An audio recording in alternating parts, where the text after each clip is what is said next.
A Inglaterra se despede de Starmer. Boa viagem, camarada. 2 anos atrás, o Partido Trabalhista chegou ao poder na Grã-Bretanha com a maior vantagem em décadas e uma palavra estampada em todos os cartazes: mudança, change, change, change, igualzinho ao Obama. Hoje, o primeiro-ministro que falava essa palavra mudança está renunciando. O partido dele está perdendo milhares de cadeiras nas eleições locais. E o país que criou a ideia de livre mercado e democracia parlamentar como resultado do governo dele está prendendo pessoas por postagens na internet? Como tudo isso aconteceu em apenas 24 meses? E por que eu acho que a Grã-Bretanha agora, assim como a América Latina, aliás, está à beira de seu próprio despertar? Bem, vamos começar com os fatos. Como que, na verdade, tudo começou? O ano de 2024... Em julho de 2024, naturalmente, o Partido Trabalhista, liderado por Keir Starmer, conquistou uma vitória esmagadora. Após 14 anos de governo dos conservadores, ou seja, isso é um fato confirmado, o partido obteve uma maioria historicamente grande na Câmara dos Comuns. Os eleitores estavam exaustos pela estagnação, pelas consequências do Brexit e pela interminável sucessão de escândalos dos conservadores. Os trabalhistas prometeram coisas simples, mudanças. Mudanças, tudo vai ser diferente, só isso. Vai haver crescimento econômico, reformas no Serviço Nacional de Saúde, energia verde através da nova empresa estatal Great British Energy. E, o mais importante, prometeram controlar a migração sem uma retórica dura, mas com firmeza. Bom, o que você acha? Eles enganaram em tudo ou não em tudo? Isso é para você adivinhar. E eu vou continuar por enquanto. Aqui vale a pena parar e dizer o que eu falo em cada um dos meus vídeos. Qualquer partido sempre promete mudanças. A questão não é a palavra, mas o mecanismo. Como vocês planejam fazer a economia crescer? Os trabalhistas responderam pela transição verde, e a transição verde, na prática, quase sempre não é produção, mas redistribuição. Impostos para uns, subsídios para outros, empresas estatais no lugar de investidores privados. A transição verde significa que não será o consumidor quem decidirá o que quer comprar. O que for mais conveniente e barato para ele. Sim, o Estado tira dinheiro do contribuinte, que é o mesmo consumidor.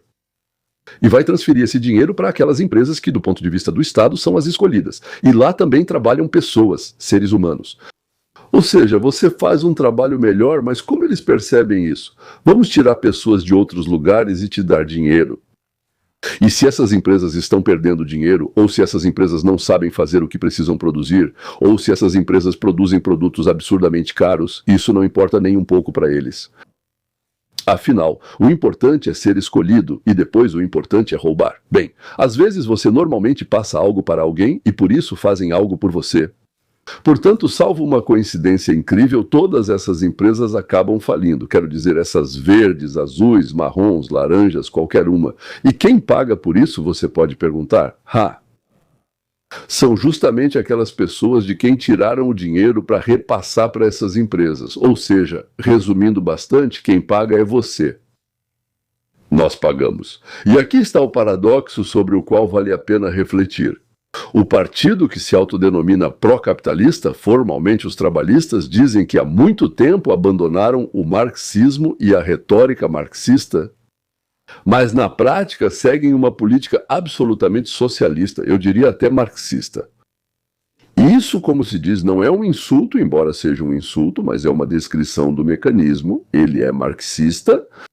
Em vez de remover as barreiras para a produção de energia, como petróleo e gás no Mar do Norte, o governo, então, o que ele fez? Ele ampliou o imposto sobre lucros extraordinários das empresas extratoras, claro, introduzido ainda pelo Partido Conservador.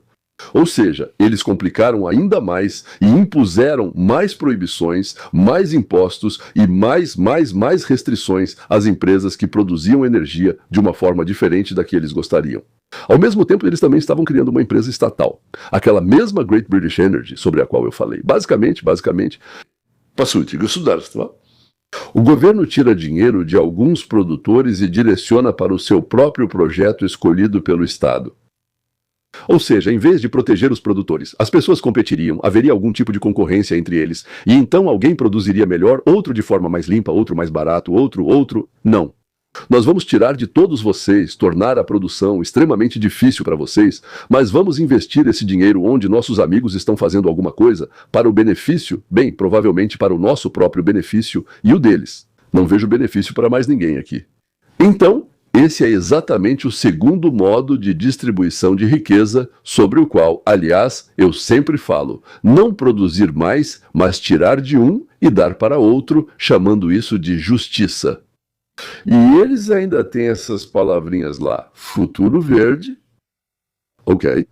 O resultado, no geral, é bastante previsível se você sabe pensar, claro. Os investimentos na extração no Mar do Norte estão caindo, as empresas de energia estão reduzindo sua presença no Reino Unido. Por que fariam isso se em outros lugares ganham dinheiro de verdade? Aqui só tiram deles, é um absurdo. E as contas de eletricidade para os britânicos continuam entre as mais altas da Europa. E o que a chefia faz? A chefia aumenta o próprio salário. Por isso eles não estão nem aí para quanto as coisas custam. Inscreva-se no canal, ative o sininho e, por favor, não perca. A seguir, vou falar sobre como o país que deu ao mundo a ideia de liberdade de expressão no século XXI começou a prender seus próprios cidadãos por postagens no Facebook, por exemplo. Isso não é uma piada, isso não é propaganda. São dados dos tribunais britânicos e debates parlamentares. Vou mostrar esses dados agora. Antes, um ponto importante sobre o sistema britânico. Na teoria, existem dois grandes partidos concorrendo na Grã-Bretanha. Ambos se dizem defensores do mercado. Na prática, isso significa que o eleitorado oscila como um pêndulo. Em 14 anos, um grupo de governantes fracassa. Todos ficam enojados e mudam para o outro. E esse também fracassou, mas mais rápido. Em 2 anos. O problema é que ambas as versões do capitalismo, na verdade, representam o capitalismo de Estado com elementos de subsídios, regulação e redistribuição. E sabe como isso é chamado no dia a dia? No dia a dia, isso é chamado de fascismo. Mas isso é feito com diferentes ênfases, certo? Uma escolha real, baseada em um Estado mínimo e na máxima liberdade do produtor, simplesmente não existiu durante muitos anos nesse sistema bipartidário. Então, vocês estão sendo enganados. Isso se chama falsa escolha. Você quer que cortem sua mão esquerda ou sua perna direita? Decida rápido. Não quero. Só pode escolher entre a mão esquerda e a perna direita. É exatamente por isso que quando ambos os partidos tradicionais decepcionam e esse vazio é preenchido por uma terceira força que surge, como aconteceu no Reino Unido com o Reforme Reino Unido, ou seja, reformar o Reino Unido, que bem, em grande parte foi feito no estilo do MAGA. Agora sobre a migração, um tema que de fato destruiu a confiança no governo ainda mais rápido do que todo o resto. Aqui é preciso precisão, porque as estatísticas oficiais dizem, bem, para dizer o mínimo, não exatamente o que dizem as manchetes. A migração líquida total no Reino Unido realmente caiu, do pico de cerca de 944 mil pessoas por ano sob os conservadores. Isso foi em 2023, logo antes da chegada, então, dos trabalhistas, para 171 mil em 2025.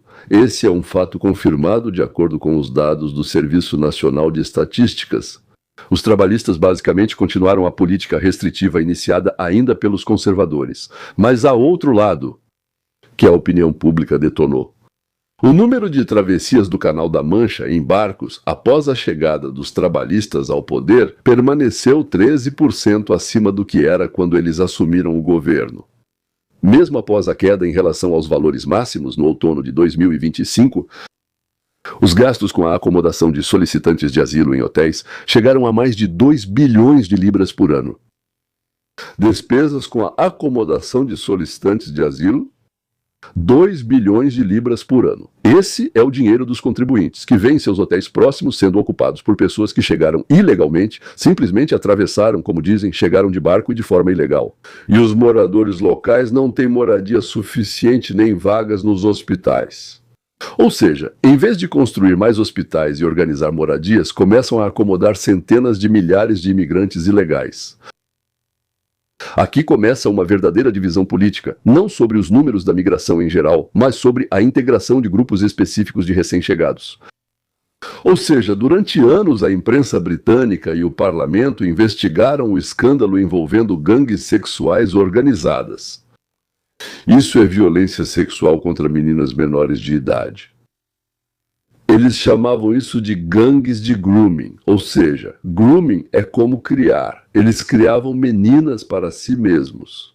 Investigações independentes constataram que as autoridades locais e a polícia esconderam esses crimes por anos, com medo de serem acusados de racismo. Ou seja, pode-se estuprar nossas mulheres, nossas meninas, mas não se pode falar sobre isso porque senão vão te chamar de racista. Porque uma parte significativa dos condenados pertencia a determinadas comunidades de imigrantes.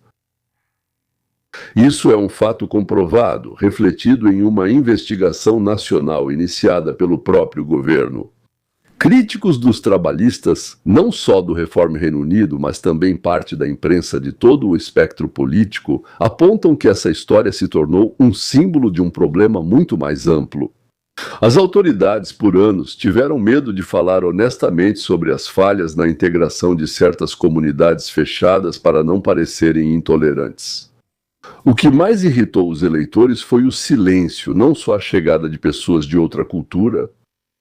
A sensação é de que o Estado protege não os cidadãos, mas exclusivamente a própria reputação. E é isso que eu quero dizer especialmente a vocês que emigraram da antiga União Soviética.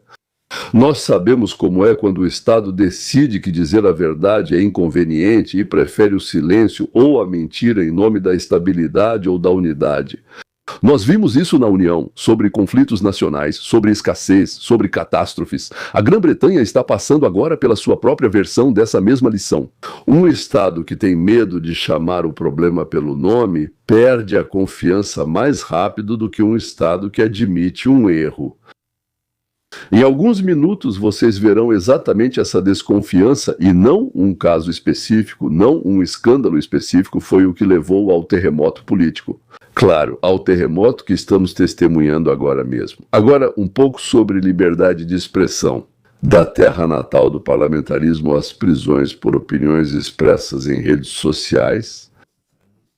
Uma seção que deveria estar no meio deste vídeo, porque sem ela é impossível entender o que aconteceu com a sociedade britânica. O país que deu ao mundo a Declaração de Direitos, a própria ideia de democracia parlamentar, nos últimos anos estabeleceu um dos regimes mais rígidos de controle sobre o anonimato online em um mundo fragmentado. De acordo com uma investigação do jornal The Times, baseada em solicitações feitas pela Lei de Liberdade de Informação, mais de 12 mil prisões são realizadas por ano no Reino Unido. 12 mil prisões por ano. Isso dá mais de 30 por dia. Por causa de mensagens grosseiramente ofensivas na internet, com base nas leis de 1988 e 2003. Isso é um fato comprovado. Publicado em abril de 1925, confirmado nos debates na Câmara dos Lordes. Segundo os mesmos dados, o número de sentenças condenatórias caiu drasticamente ao longo das décadas. É estranho, não é? Quer dizer, a pessoa é detida, o telefone é apreendido, ela fica meses sob restrição de saída e depois muitas vezes é liberada. Sem nenhuma consequência. Mas isso não é o principal. O efeito não é jurídico, mas psicológico. As pessoas têm medo de escrever o que pensam. Um dos casos mais emblemáticos é o do ex-fuzileiro da Marinha Real, Jamie Michael, que foi acusado por causa de um vídeo, sim, onde ele se expressou emocionalmente contra a imigração ilegal. Bem, por que não? Bem, o homem se manifestou contra a imigração ilegal. Ele ficou detido por 17 dias. Depois o levaram ao tribunal. Ele foi levado ao tribunal. Muitos nem chegam a ser levados, né? E em 20 minutos o júri o absolveu. Esse é um caso real documentado que foi discutido no parlamento britânico. A Lei de Segurança Online, aprovada ainda pelos conservadores em 1923, ampliou as bases para esse tipo de processo. E a aplicação da lei se intensificou bastante justamente nos últimos 2 anos. Assim como na América, uma enorme quantidade de leis são aprovadas pelos conservadores, mas depois elas se desenvolvem e são realmente implementadas pelo lado esquerdo. Hoje em dia não dá para chamar os democratas de democratas, pois são socialistas. Ou seja, ficou claro que o regime na Rússia, o regime na Ucrânia e o regime no Reino Unido diferem uns dos outros exclusivamente pelo tempo de prisão que dão por declarações que não agradaram à chefia. Não há nenhum outro motivo. Sim, na Rússia ainda podem quebrar seus rins, mas a diferença é de quantidade, não de qualidade. Viva a Grã-Bretanha, o berço do parlamentarismo. O vice-presidente dos Estados Unidos, J.D. Vance, declarou publicamente que a liberdade de expressão na Grã-Bretanha está sob ameaça. E isso provocou uma tempestade de reações diplomáticas, porque tocou em um ponto sensível. Senhores, deixem um like se quiserem. Ou seja, os países que se orgulham de sua democracia estão gradualmente perdendo justamente essa liberdade sobre a qual essa democracia foi construída. Sim, escrevam nos comentários se vocês acham que prisões por declarações na internet são algo positivo. Porque, bem, talvez a pessoa esteja dizendo algo que você realmente não gosta, e talvez fosse melhor prendê-la, para que ele não fale mais nada. O que acham disso? E se falam algo muito ruim sobre o Trump, certo? Pode ou deve-se prendê-las? Isso. Ok. Em seguida, algo que praticamente não foi discutido na imprensa iraniana como deveria ter sido. Quer dizer, sim, mencionaram um pouco, sim. Quando os Estados Unidos da América realizaram este ano uma operação militar contra o programa nuclear iraniano.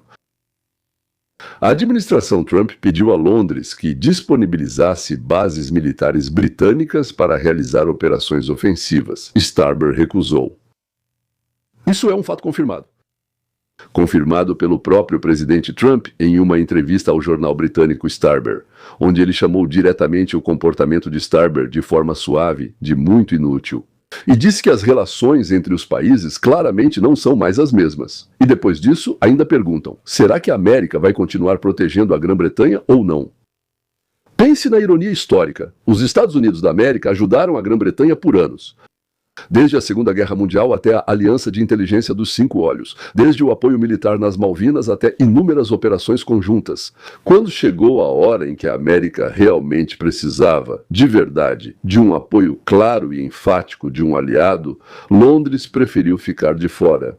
Isso não é teoria da conspiração, é a verdade, dita pelo próprio presidente americano em entrevista. Ninguém negou isso.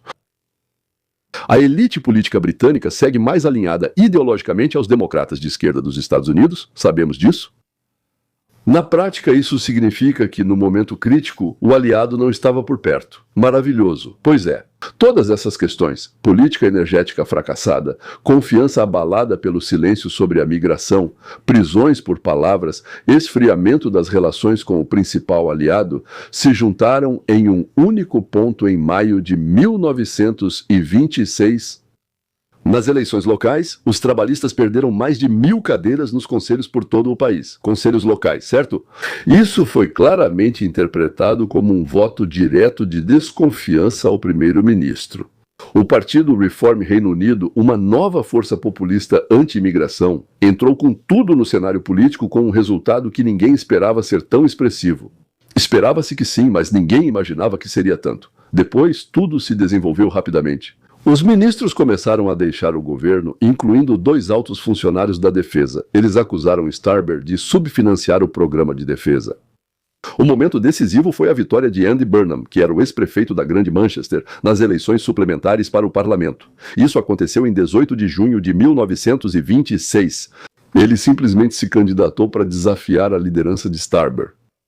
4 dias depois, em 22 de junho, Starmer anunciou sua renúncia. Ouvi a resposta da minha bancada parlamentar, disse ele, reconhecendo que havia perdido o apoio do próprio partido. Este é um fato confirmado do dia de hoje. Vale a pena analisar separadamente como Starmer explicou sua decisão, porque muita coisa indica se Starmer entende o que aconteceu ou não, e eu acho que não entende. Ele começou lembrando que, 2 anos atrás, quando caminhou por essa rua pela primeira vez em direção à porta da Downing Street, esse foi o momento mais orgulhoso da sua vida. Bem, naturalmente. Segundo ele, uma página da história foi virada após muitos anos de decepção. Depois ele disse quase literalmente que cada decisão que tomou foi para colocar o país que ama em primeiro lugar. E é exatamente por isso que ele está renunciando. Fico curioso, por que ele zombou tanto quando Trump dizia América em primeiro lugar, que a América era a prioridade dele? Se ele mesmo fazia tudo para colocar o seu país em primeiro lugar, ok. Ele aceitou a resposta de sua bancada parlamentar, segundo suas próprias palavras, com dignidade. Ou seja, apresentou sua saída não como um reconhecimento de fracasso, mas como um certo gesto nobre de uma pessoa que, bem, simplesmente não foi compreendida. Se tivesse mais 2 ou 3 dias, mais meio ano, ele teria mudado tudo. Mas não foi compreendido, e isso é especialmente revelador. Ao sair, ele declarou que seu sucessor receberá uma Grã-Bretanha significativamente mais forte e justa do que aquela que ele assumiu há 2 anos. Melhor preparada para os desafios futuros. Senhores, vocês lembram de tudo o que falamos neste vídeo? Crise energética, bilhões de libras gastas em hotéis para abrigar imigrantes ilegais. 30 prisões por dia por postagens na internet. Relações arruinadas com o principal aliado que já te protegeu e ainda protege. E comparem isso com a frase mais forte e mais justo. Bom, para vocês isso faz algum sentido? Ou a pessoa mente conscientemente? Bem, na frente das câmeras, no momento da própria renúncia, e eu acho que isso parece mais próximo da verdade, ele sinceramente não vê ligação entre sua política e no que o país se transformou. Bem, para dizer de alguma forma, uma coisa não leva a outra de jeito nenhum. E no momento em que a voz dele realmente tremeu e lágrimas vieram aos olhos, aliás, isso não foi quando ele falava sobre a política energética fracassada ou quando falava sobre a crise migratória. Não, e nem mesmo sobre a América. Sim. A voz dele falhou quando ele falou sobre a esposa Victoria, chamando-a de rocha. Talvez ela seja mesmo uma rocha? Ou seja, tempos bons e ruins. E sobre os filhos que ele chamou de seu orgulho e alegria. Olha, vou ser sincero com você, para todo mundo provavelmente os filhos são orgulho e alegria. Bem, quase todo mundo, sim. E foi exatamente depois dessas palavras que ele se aproximou da esposa, a abraçou na frente das câmeras e uma lágrima masculina solitária escorreu. E aqui vai a minha observação pessoal, que me parece importante. O homem não chorava pelo país. Não chorava por quem sua política destruiu. Destruiu a vida.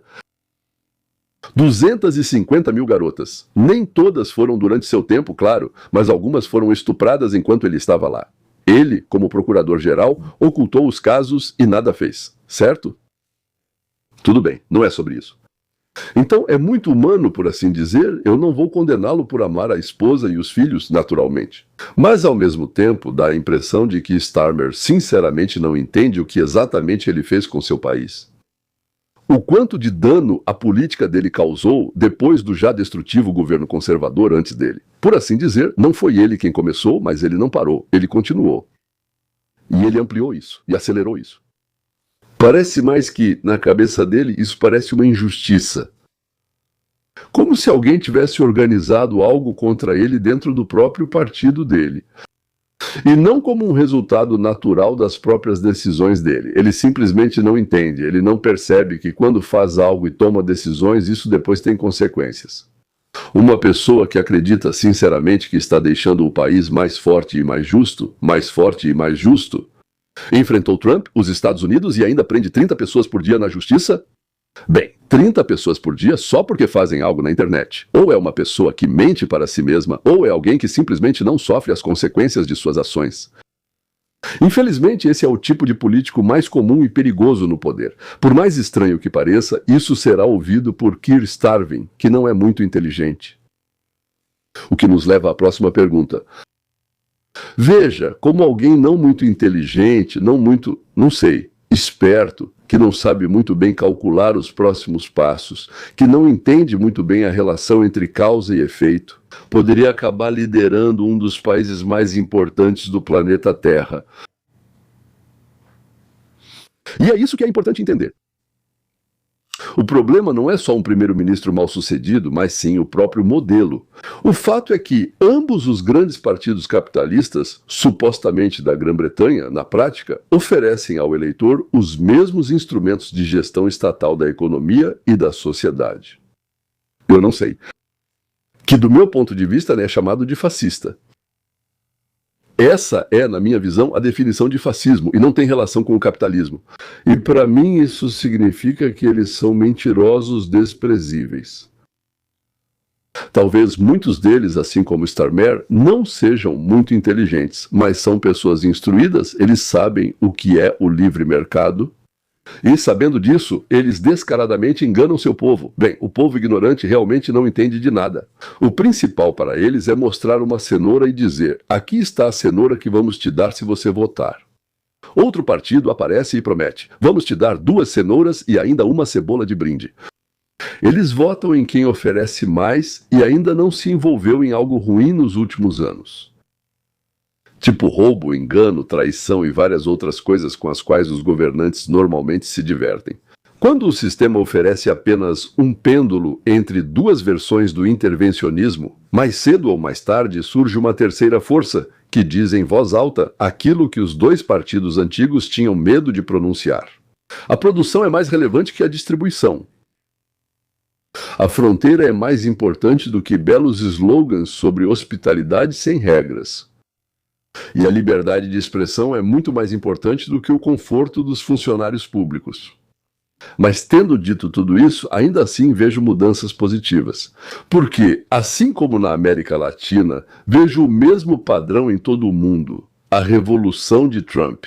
A revolução na América despertou não só o continente ao sul do Rio Grande, mas também chegou às Ilhas Britânicas.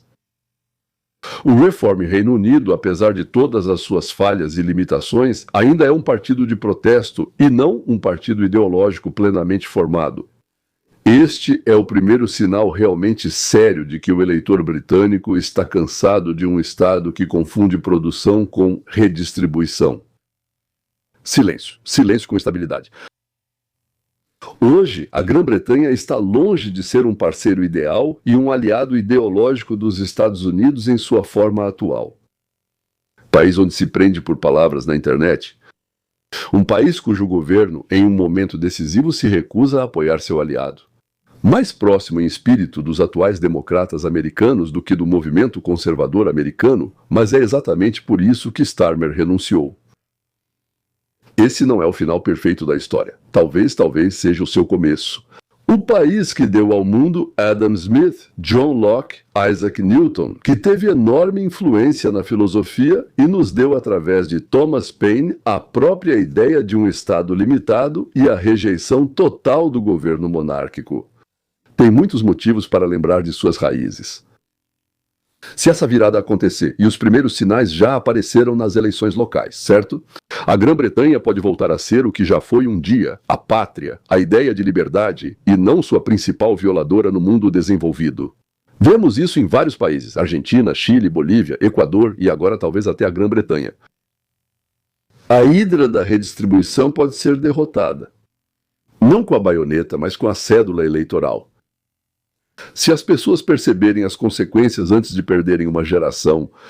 Se vocês estiverem curiosos, senhoras e senhores, assistam a este vídeo. Inscreva-se no meu novo canal no Telegram. O link está na descrição. Ele também se chama assim, Leon Weinstein US. Em letras latinas. Eu criei esse canal especialmente porque nem todos os temas cabem no formato de um vídeo longo. Lá analiso as notícias mais quentes de forma breve e rápida.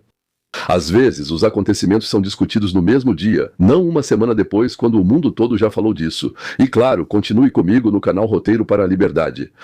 Vamos entender como funciona a liberdade e por que a produção sempre vence a redistribuição. Mesmo quando parece que o mundo inteiro está contra o bom senso. Até o próximo vídeo, queridos amigos. Sim, em algumas horas estarei pronto com mais um vídeo que analisa a situação na América Latina. Aqui estão eles, aliás, eles foram ainda mais longe do que a Grã-Bretanha, parte deles, por isso a reviravolta deles é ainda mais dramática. Como o pêndulo deles foi muito para a esquerda, agora vai muito para a direita, e graças a Deus por isso. Então aguardem daqui a 3 ou 4 horas no canal, e melhor ainda, ative o sininho. Então, melhor ainda, vá lá no Telegram e se inscreva por lá. Aliás, algumas pessoas me disseram que não estão recebendo notificações. Então, faça esse favor para mim. Inscreva-se no canal do Telegram, que mais uma vez tem o mesmo nome, Leon Weinstein US.